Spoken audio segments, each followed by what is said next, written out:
একটা কঠিন টাইপের মানুষ হতে শিখুন। মনের মধ্যে জেদ তৈরি করুন। এইভাবে নিজেকে কষ্ট দিন না।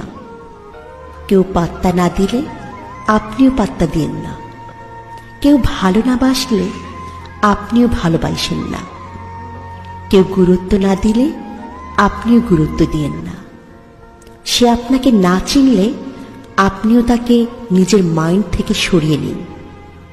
সবকিছু সহজ সমাধান আছে। আপনাকে যে নিজের থেকে বাতিলের খাতায় রাখতে চায়, আপনিও তাকে সেইখানে রাখুন। সুখে থাকতে গেলে প্রিয় মানুষের সাথেও কঠিন হতে হয়। তাদের মুখের উপর জবাব দিতে হয়। আসলে ভালোবাসার সম্পর্কে যখন আপনার অনুভূতি শূন্য, যেখানে আপনার বিন্দু পরিমাণ সম্মান নেই, যেখানে অযত্নে অবহেলায় পড়ে থাকা লাগে, সেই স্থান ত্যাগ করতে শিখুন। পৃথিবীতে আপনার ভালো আপনি নিজে ছাড়া কেউ বুঝার ক্ষমতা রাখেন না।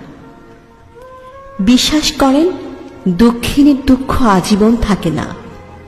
একটা মানুষের দুঃখ আজীবন দীর্ঘস্থায়ী হয় না। একজন মানুষ দীর্ঘদিন ভালোবাসার অভাবে ভুগে না।